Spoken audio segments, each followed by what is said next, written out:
Les maladies neurodégénératives, la maladie d'Alzheimer notamment, connaissent un développement rapide depuis quelques décennies. Pourtant, on sait désormais qu'elles sont aussi, si ce n'est causées, au moins impactées par notre hygiène de vie. J'ai donc invité Patricia Spence, coach mémoire et spécialisée dans l'accompagnement de celles et ceux qui souhaitent améliorer leur santé cognitive, à nous parler de son parcours. Tu ne me connais pas ? Je m'appelle Sophie Gironi, je suis coach en nutrition et je reçois ici des experts, mais également des gens comme toi et moi, pour partager leur parcours de santé. Bonne écoute. Bonjour Patricia. Bonjour Sophie. Alors, ma toute première question, la question d'introduction de ce podcast, c'est de savoir qui tu es et ce que tu fais. Donc, je suis coach mémoire et j'accompagne les gens qui veulent mettre en place de manière holistique les différents changements dans leur quotidien pour vraiment soutenir la mémoire, pour bien vieillir longtemps et garder notre cerveau actif tout le long de notre vie. D'accord. Et quand tu parles d'holistique, t'accompagnes sur quel domaine du coup? Oui, donc en fait, c'est vraiment, on travaille sur plusieurs facteurs qu'on retrouve dans plein de créneaux. On travaille évidemment sur l'alimentation, qui a un rôle clé, le mouvement, la gestion de stress, le sommeil, les toxines, les carences et l'entraînement cérébral. Donc, on travaille vraiment sur l'ensemble et chacun des éléments a son rôle à jouer. D'accord, très intéressant. Et alors du coup, toi, c'est quoi ton parcours en matière de santé cognitive? Parce que j'imagine qu'on ne devient pas coach mémoire par hasard. Non, pas du tout. Tout à fait. Donc, comme plusieurs personnes, j'ai un parcours atypique et j'ai toujours été intéressée par l'alimentation, les saines habitudes de vie depuis que je puisse me souvenir. Donc, ma lecture de vacances a toujours été des livres sur l'alimentation et ainsi de suite. Et mes parents, un jour, j'ai découvert le métier de coach santé et je trouvais que ça correspondait exactement à ce que je fais. Et donc, j'ai commencé par faire des formations en coaching. Et durant cette période-là, mes parents, en commençant par ma maman, donc ma mère a eu un diagnostic d'Alzheimer. Elle est décédée en 2016, la maladie. Et ensuite, mon père, qui a également eu un diagnostic et lui est décédé en 2022. Donc, moi, je travaille en coaching, passionnée par les habitudes de vie et jusqu'au plus profond de mes tripes, j'étais convaincue qu'il y avait des choses à faire, contrairement au message qu'on entend généralement qui est, ben, il n'y a rien à faire, il n'y a rien à faire. Je me disais, c'est impossible qu'il n'y ait pas des choses qu'on puisse faire pour à tout le moins soutenir, aider, se mettre en action. Hein. Il n'y a rien de pire quand on reçoit, quand on sait qu'il y a quelque chose qui ne va pas, de se dire, ben, il n'y a rien à faire. Ça, c'est vraiment difficile. Mais par moi-même, tu sais, faire les tours des épiceries bio et essayer de chercher qu'est-ce qui pourrait aider ou pas, ben, c'est un peu peine perdue. Donc, c'est là que j'ai découvert l'élément déclencheur. Ça a été vraiment un livre que j'ai lu du docteur Bredesen, qui, pour ceux qui ne connaissent pas, le docteur Bredesen, c'est un neurologue, c'est un grand scientifique qui a travaillé avec des prix Nobel de la médecine, qui vient de la Californie, qui a fait plus de 30 ans de recherche sur les maladies neurodégénératives, sur la maladie d'Alzheimer particulièrement. Surtout parce que lui, quand il a commencé sa carrière de neurologue, il s'est dit, c'est pas vrai que je vais passer ma vie à dire aux gens, il n'y a rien à faire, fais ton testament, trouve un endroit à vivre. Et il allait trouver des solutions. Et quand j'ai lu son livre, en 2017, je crois, pendant une période de vacances, au mois de juillet, j'ai lu son livre et partout, il parlait justement de cette manière holistique de travailler et que ça faisait une énorme différence, qu'on pouvait vraiment influencer comment fonctionne notre cerveau à travers les 7 sphères dont je vous ai parlé, là, l'alimentation, l'exercice, le sommeil et ainsi de suite. Et surtout, ce qu'il disait, c'est, par contre, faire des changements, hein, on le sait, c'est toujours un défi. Ce qu'il disait, c'est que les gens qui réussissent dans l'approche, comme on peut faire beaucoup de changements, on va les faire relativement rapidement, c'est en travaillant avec un coach que les gens réussissent le mieux cette approche-là, parce que ça repose en fait sur les gens de changer leur quotidien. Et donc, entre l'histoire de mes parents, donc vous imaginez, là, en 2017, ma mère venait de décéder, mon père était dans les diagnostics, les évaluations et tout ça. Et quand on a ce genre d'histoire-là, ben nous, on se pose toujours la question pour nous-mêmes ou nos enfants aussi. Hein, on veut un peu changer la trajectoire, on ne veut pas suivre ce même chemin-là. Et donc, mes parents étaient là-dedans et j'ai découvert ce livre-là et c'est là que ça a fait ding, ding, ding. J'étais en vacances, j'ai dit, bon, Patricia, qu'est-ce que tu fais? Est-ce que tu te réorientes, te spécialises vraiment sur la mémoire? Au début, ça a pris quelques jours, je n'étais pas certaine. Puis après, au retour des vacances, j'ai dit oui, c'est bon, je me spécialise. Tout le monde devrait savoir tout ce qui est possible. Personne ne devrait avoir à vivre comme nous dans une situation où on dit, ben, il y a une problématique, mais il n'y a rien à faire. Et c'est à partir de là que j'ai décidé de faire comme je fais aujourd'hui. Et j'ai dit, ben, c'est moi moi, je veux partager aux gens ce que moi, j'aurais aimé avoir au moment où ça s'est passé pour nous, 2 fois plus tôt qu'une avec mes 2 parents, comme je disais. Et donc, j'ai décidé de pouvoir partager mon message d'espoir, toutes ces connaissances-là qui, selon moi, devraient être beaucoup plus connues. Bon, on recule en 2017. Aujourd'hui, on en parle de plus en plus et c'est tant mieux. Et donc, c'est pour ça que depuis ce temps-là, j'ai fait beaucoup de travail à organiser différents événements, rassembler des experts dont tu as fait partie, Sophie, dans le grand rassemblement, faire des défis 7 jours, des vidéos, des podcasts, des mercredis mémoire, toutes sortes de choses pour faire connaître cette information-là au plus de gens que possible et, euh, et évidemment, ben, accompagner les gens pour qu'ils puissent, un, le savoir, mais après ça, oui, le mettre en place dans leur quotidien. Ouais, mais j'ai l'impression, alors à mon niveau à moi, que effectivement, il y a quand même un gros, une- un gros manque d'informations, c'est-à-dire que, bon, toi, tu parles d'Alzheimer, où effectivement, le message qui passe, bah, c'est de toute façon, c'est incurable, il n'y a rien à faire. Moi, en matière d'obésité, quand j'accompagne mes clients, bien souvent, on leur dit, bah, il faut manger, bouger, et si ça marche pas, bah, c'est qu'il n'y a rien à faire. Et je pense qu'il y a vraiment effectivement un message d'espoir parce que la science avance. Et effectivement, il y a 50 ans, bah, quand on regardait les malades d'Alzheimer, il y en avait peut-être moins qu'aujourd'hui d'ailleurs, mais quand on regardait les malades d'Alzheimer il y a 50 ans, effectivement, on ne savait pas quoi faire. Mais aujourd'hui, avec les avancées de la science, avec la compréhension de ce qu'est la résistance à l'insuline du cerveau, notamment, on sait qu'il y a des choses à faire. Et effectivement, cette information-là, je trouve qu'elle passe pas assez dans le public. On est encore trop arrêté sur Alzheimer, bah, c'est la fin, voilà, il n'y a rien à faire. Oui, tout à fait. Et c'est triste et dommage parce qu'il n'y a rien de pire que d'avoir une situation. Il y a des gens qui me disaient, Patricia, juste de travailler avec toi, même si on n'avait pas de changement dans la situation, à tout le moins de voir qu'il y a des possibilités et qu'on peut se mettre en action, on peut faire quelque chose. Déjà, ça fait bouger des choses. Déjà, ça réduit le stress. Déjà, ça nous met dans une situation d'espoir et de positivisme qui est complètement différente. Ok, et du coup, par rapport à ce cheminement, donc qui est un cheminement que tu as pris personnellement, mais que maintenant tu appliques avec, avec tes clients, ça a été quoi le truc qui te semble le plus gros apprentissage, vraiment la chose que tu as découverte, notamment grâce à Bredesen, par exemple, parce que moi aussi j'ai lu quelques-uns de ses ouvrages et effectivement, il y a des moments où ça fait waouh! Donc, c'est quoi le truc que tu as découvert, que tu as appris, que tu ignorais avant de t'intéresser au sujet? Ben, je dirais que c'est une somme de deux choses. C'est évidemment une somme, en fait, je l'ignorais, comme je vous disais, jusqu'au plus profond de moi-même, je savais que c'était vrai, mais sans avoir de preuves d'action ou, ou de façon de faire. C'était, ben, il y a des choses à faire, hein. Avant que quelque chose soit possible, il est impossible. Après, il devient possible. Donc, c'est cet élément de possible avec une feuille de route de c'est quoi les éléments qui peuvent m'amener le plus grand changement. Mais l'enseignement le plus important, qui est à la fois tout simple et qui a tout changé pour moi et maintenant que j'applique dans toutes les sphères de ma vie, c'est que c'est une somme de petits gestes et un point de bascule qui fait la différence. Et souvent, quand on a l'impression qu'il n'y a rien à faire, tu parlais d'obésité, c'est un peu le même principe. Si on tombe dans le doute et dans justement cette notion qu'il n'y a rien à faire, ben c'est sûr qu'on abandonne. Mais si on reste convaincu au plus profond de nous que c'est possible, mais que peut-être que moi, je n'ai pas trouvé le bon chemin pour moi ou les bons leviers, les bons déclencheurs, mais qu'ils existent et que je continue sur le chemin, ben, tôt ou tard, je vais trouver l'ensemble des déclencheurs. Et c'est peut-être pas un seul élément, c'est généralement une somme de plusieurs changements. Mais la seule façon d'y arriver, c'est de persévérer, de continuer avec cette conviction profonde. Ouais, et là, du coup, c'est l'enchaînement parfait sur la plus grosse difficulté que tu rencontres ou que tes clients rencontrent, cette notion justement de persévérance et de constance dans la durée.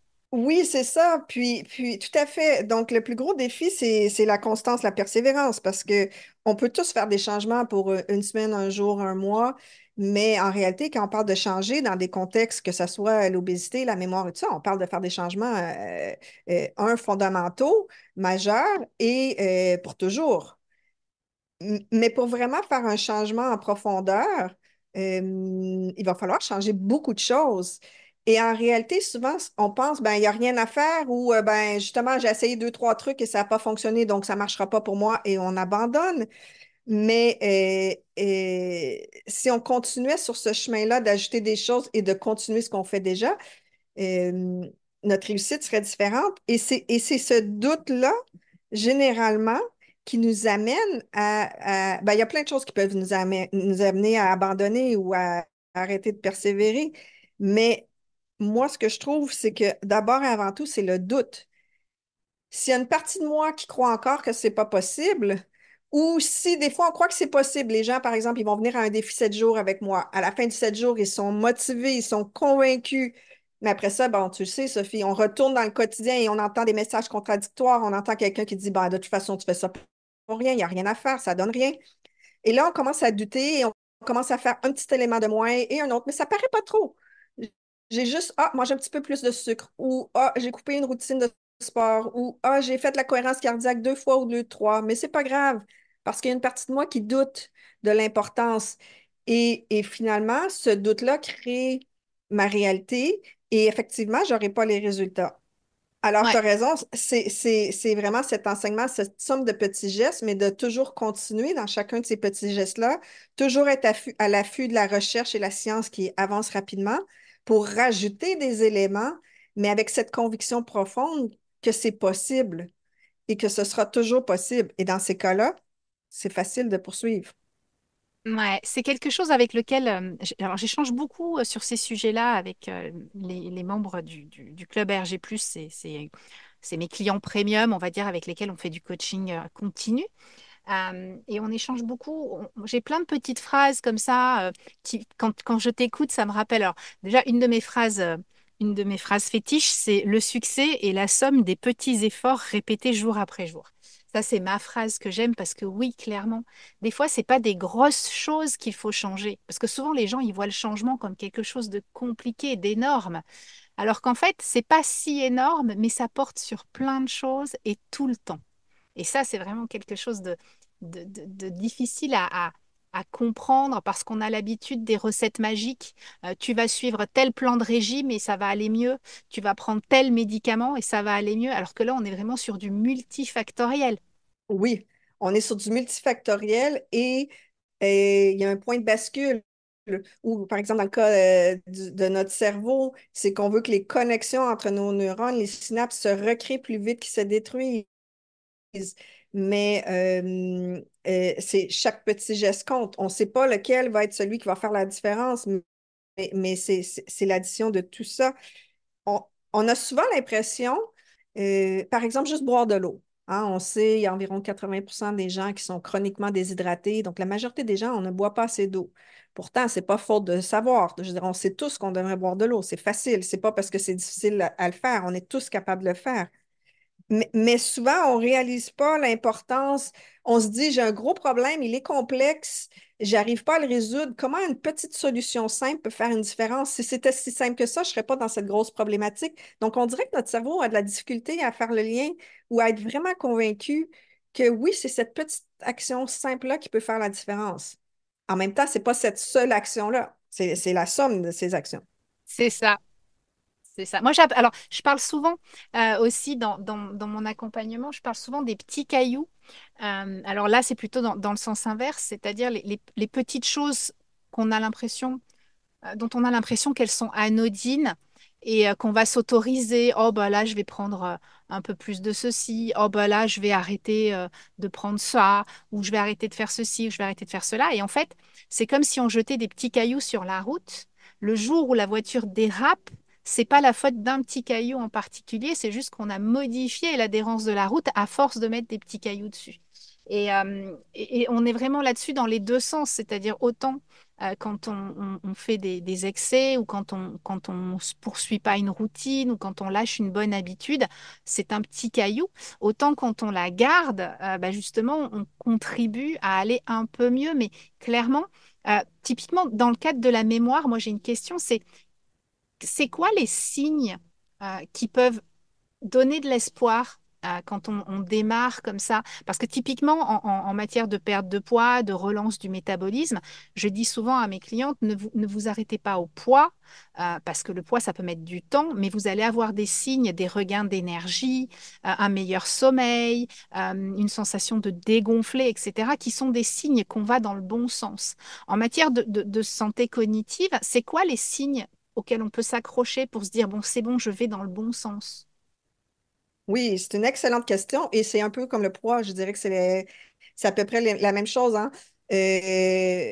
Changer au niveau de la mémoire, bon, on peut être chanceux, il y a quelqu'un, ça peut être rapide, mais majoritairement, on parle de plusieurs mois avant qu'on voit des améliorations. Donc, encore là, si on s'accroche simplement sur le résultat que nous, on souhaite, ben, on va se décourager. Puis souvent, tristement, on se décourage au mauvais moment, juste avant d'arriver, hein, euh, Mais oui, mais oui. juste avant le résultat. Donc, c'est les mêmes éléments qu'on regarde, en fait, parce que ce qu'on veut, c'est que notre corps soit davantage nourri et soutenu. Donc, on va regarder, oui, l'énergie. Moi, j'adore l'énergie. Je dis toujours à mes clients que c'est un baromètre, en fait. Si notre énergie va bien, ça veut dire que comment on se soutient, ça va mieux qu'avant, si notre énergie s'améliore.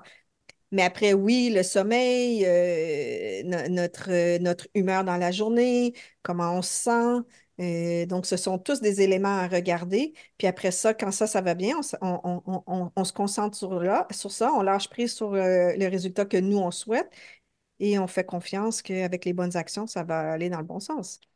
Ouais, exactement.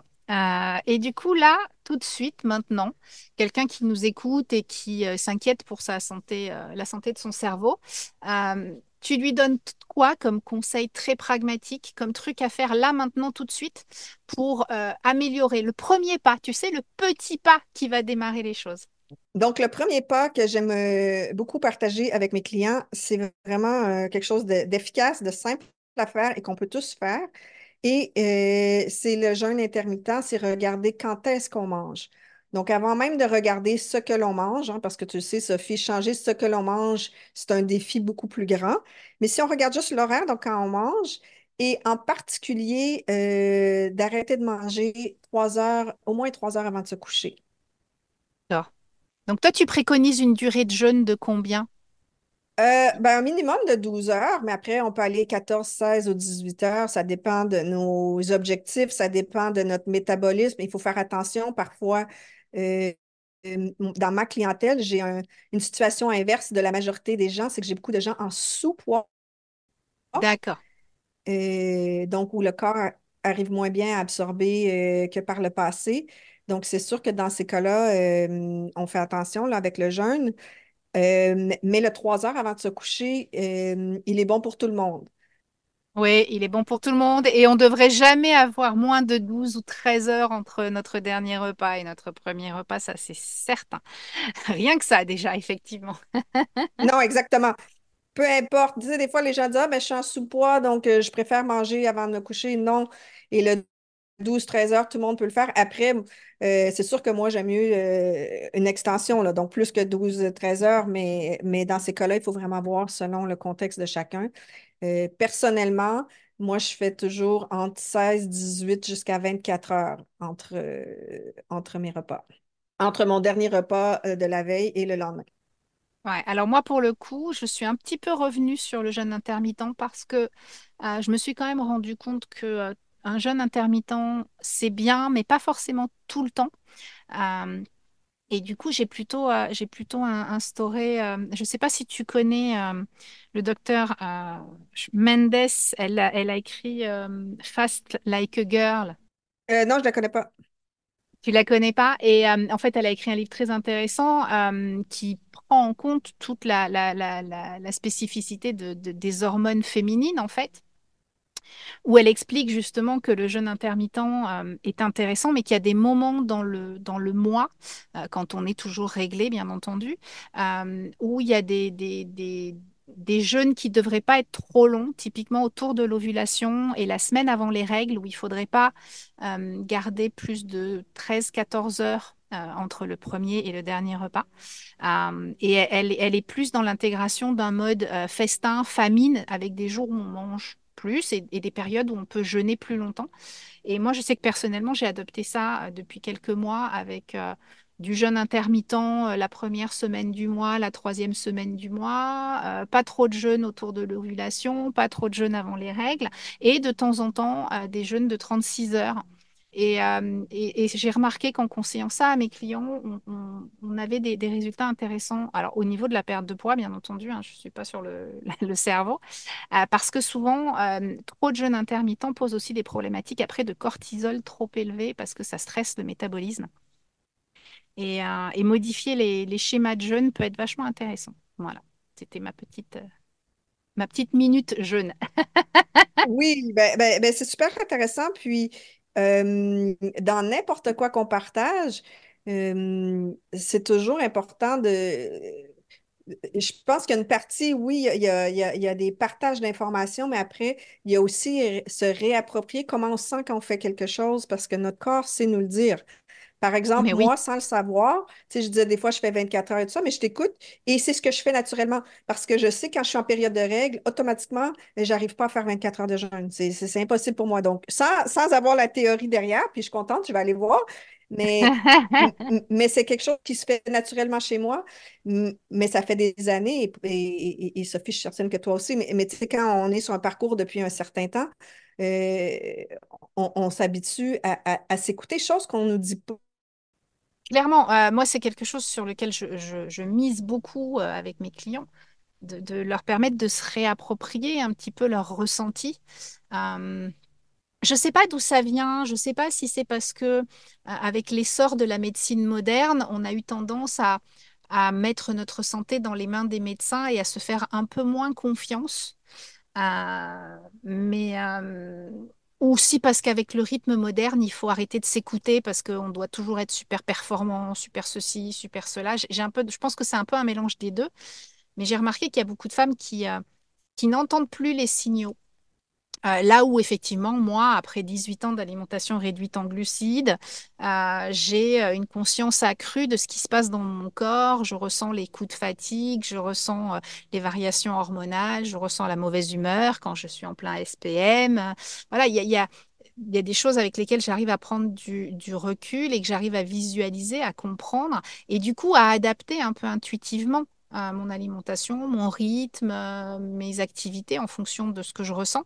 Mais c'est vrai que c'est quelque chose qui est pas commun. Euh, je me demande même si ça serait pas mal vu parce qu'on nous dirait qu'on s'écoute et qu'il faut arrêter de s'écouter dans la vie. Tout à fait, tout à fait. C'est toute une question. Et effectivement, je pense que peu importe les enseignements qu'on fait ou les apprentissages, ou peu importe comment la science évolue, la connaissance, c'est toujours un excellent point de départ. Parce que si on n'essaye pas quelque chose et si on ne part pas d'une hypothèse que ça peut nous aider, mais on ne saura jamais. Parce que c'est... Donc, les éléments de base, l'information, c'est un point de départ. Mais après ça, il faut vraiment l'appliquer. Il y a pas deux personnes qui vont prendre, même dans un même programme, puis je suis sûre que tu le vis, Ah bah qui oui. vont faire exactement la même chose parce qu'il n'y a pas deux personnes qui ont la même réalité. Et c'est les principes de base. Mais oui, je pense qu'il y a une partie c'est sûr, c'est notre société. Moi-même, je regarde ce que je fais aujourd'hui et moi, je vous ai un peu raconté mon histoire, mais ce que je ne vous ai pas dit, c'est que moi, je viens du monde corporatif. Je travaillais, bon, tu sais, dans le monde corpo, on a tout pour soi ou etc. Puis je regarde tout ce que je fais, puis tout ce que j'enseigne aujourd'hui, puis je me dis, ça aurait été impossible d'avoir cette connexion avec moi-même, d'avoir cette réflexion quand je mange quelque chose, ou même le temps de faire ça, tant aussi longtemps que j'étais dans le monde corpo. Je ne sais pas comment j'aurais pu avoir ce niveau de compréhension de ce qui est bon pour moi ou pas. Donc, c'est vrai qu'on n'a pas toujours l'espace dans notre vie pour faire cette démarche-là. Non, c'est clair, c'est vraiment une question d'espace, oui. Des fois, il y a des choses qui prennent toute la place. Et souvent, je le dis aux clients que j'accompagne parce que quand elles décident de changer d'alimentation, généralement, c'est parce que c'est le bon moment, parce qu'elles ont de la disponibilité pour ça. Et elles se désespèrent un peu parfois quand bah, il y a d'autres choses qui prennent toute la place dans leur vie et qu'elles n'arrivent plus à avoir assez de disponibilité pour mieux gérer leur alimentation, pour faire des bons choix systématiques, etc. Je dis souvent, la vie, elle n'est pas linéaire en fait. Et le plus important, c'est d'être capable de revenir systématiquement sur le chemin parce que bah, tout ce qu'on fait de un peu mieux que la veille, c'est toujours ça de prix en fait. Tout à fait. Tout à fait. Et encore là, il ne faut pas le prendre comme je cherche un 100%. Je cherche la feuille de route parfaite pour ma mémoire, exemple. Il n'y en a pas. Et on n'a pas besoin d'avoir 100% de chacune des actions pour avoir un impact et des résultats. Au contraire, si on est sur le bon chemin de manière consciente et par contre, quand on a un écart ou quelque chose qu'on n'a pas fait comme on le souhaite, bon, on n'utilise pas ça comme une excuse pour abandonner. Non, ça fait partie du chemin. Il y a eu un écart, mais c'est pas grave, on revient sur le chemin et on poursuit, en fait. C'est toujours la question de la constance, en fait. Ouais, c'est toujours la question. C'est toujours la question de la constance, de la persévérance à long terme et de cette idée de se dire que bah, on fait du mieux qu'on peut, mais enfin, moi je dis souvent, même si demain j'ai un Alzheimer, même si demain j'ai une maladie métabolique qui apparaît, etc., j'aurai la certitude d'avoir fait tout ce qui était en mon pouvoir. Euh, je pense que c'est ça aussi de se dire, bon, bah voilà, ça m'arrive parce que ça peut arriver, parce qu'on n'a pas les clés aujourd'hui d'Alzheimer. On ne peut pas garantir qu'en faisant ceci ou cela, on n'aura pas Alzheimer. Euh, mais on aura fait tout le possible pour ça. Et du coup, on n'aura rien à regretter. Je crois qu'il n'y aurait rien de pire pour moi que d'être malade et de me dire, ah, si j'avais su. Oui. Et d'ailleurs, c'est une discussion que j'ai eue avec certaines clientes cette semaine. Ils m'ont dit, j'aurais aimé te rencontrer plus tôt. Oui, ça, on me le dit souvent aussi. Ben oui. Mais en même temps, tu sais, bon, il est jamais trop tard, mais pour ceux qui nous écoutent, effectivement, plus on travaille tôt, plus on travaille en prévention, évidemment, mieux c'est. Maintenant, quand on sait, ben, on peut faire des choix différemment et c'est tant mieux. Ouais, c'est ça. Après, chacun fait ses choix en conscience, en fonction aussi de ses contraintes et de son contexte, parce que parfois on a beau savoir les choses, on n'est pas toujours en mesure de les mettre en œuvre. Mais je pense que vraiment le truc, c'est de se dire, si un jour il y a quelque chose qui surgit, j'aurai pas de regrets, je sais que j'aurais fait du mieux que je pouvais. Euh, et ça sera plus facile à vivre. Je pense que ça inscrit dans une dynamique plus active, avec de l'espoir par rapport à ne pas savoir et à subir effectivement un diagnostic ou une maladie sans vraiment avoir fait d'efforts, de recherche pour la comprendre et pour l'anticiper, en fait. Tout à fait. Et fort probablement que si j'ai fait tout en, tu sais, si j'ai vécu un mode de vie conscient, probablement que s'il arrive quelque chose, ben, ça va arriver plus tard ou moins, peut-être moins rapidement. Moins violemment? Oui, tout à Tout à fait. fait.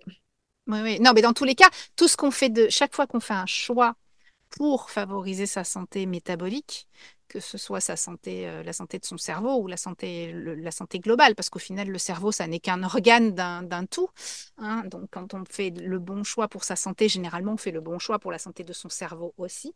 Exact. Euh, chaque fois qu'on fait le choix de sa santé par rapport au choix du plaisir, au choix de la gratification immédiate, au choix de la facilité, chaque fois qu'on fait ce choix-là, chaque fois qu'on fait ce choix qui peut être plus difficile de choisir sa santé, bah, c'est un pas de plus pour une vie plus longue et en meilleure santé. Donc, c'est plutôt tout positif. Oui, oui. Et finalement, la feuille de route, elle est simple. C'est rajouter le plus de positifs qui aident et enlever le plus de négatifs qui nuisent.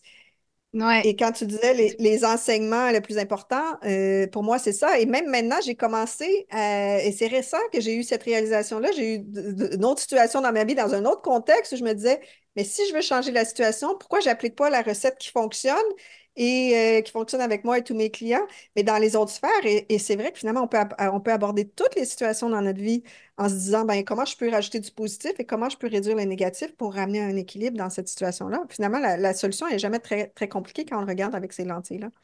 Tout à fait. Moi, je parle de contributif, de contribution et de sabotage, en fait. On a des comportements qui sabotent l'atteinte de nos objectifs. On a des comportements qui contribuent à l'atteinte de nos objectifs.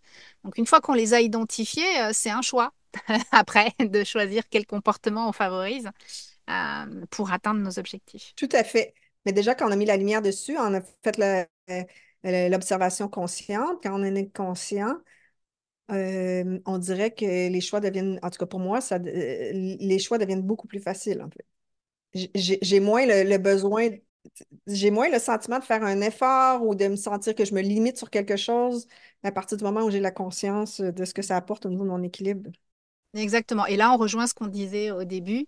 L'important, c'est de comprendre et de savoir, parce qu'effectivement, aujourd'hui, l'accès à l'information, dans le cadre des maladies neurodégénératives, mais pas seulement, il n'est pas forcément simple et on a un peu tendance à s'enfermer dans le fait que c'est fini, qu'il n'y a rien à faire. Et en fait, le fait de savoir qu'il y a des choses qu'on peut faire et de savoir quelles sont ces choses qui vont contribuer à aller mieux, c'est un pas énorme. C'est un pas énorme. Pour moi, c'est le pas le plus important. C'est déjà de comprendre ce qu'on peut faire.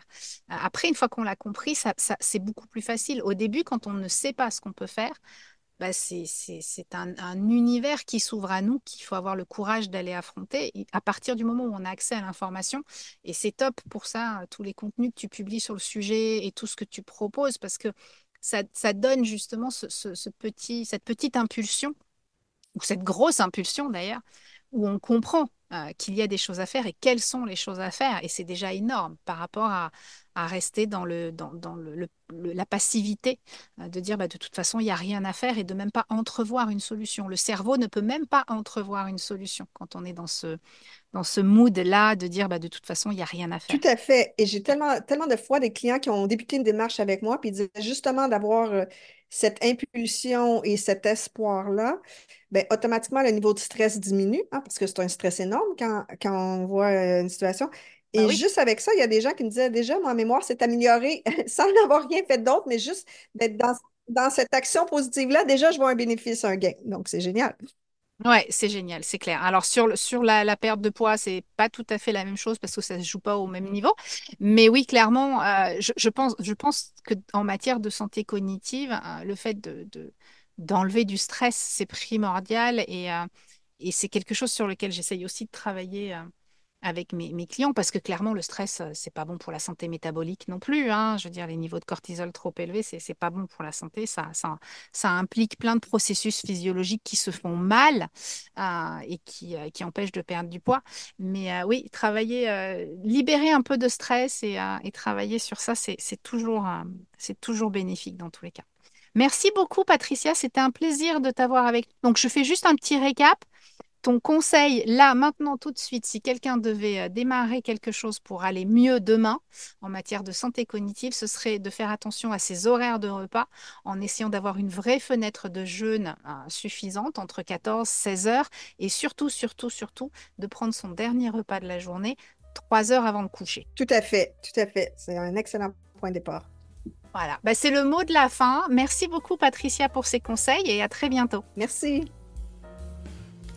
On l'a vu avec Patricia, l'alimentation et le jeûne tiennent une part prépondérante dans la santé de ton cerveau. Manger plus tôt le soir, réduire massivement ta consommation de sucre et de farine raffinée et apporter à ton cerveau les acides aminés et les acides gras dont il a besoin sont les premiers pas à mettre en œuvre pour démarrer ton parcours vers une meilleure santé cognitive. On se retrouve très vite pour un nouvel intervenant passionnant dans Parcours de santé. N'oublie pas de t'abonner et merci pour ton écoute.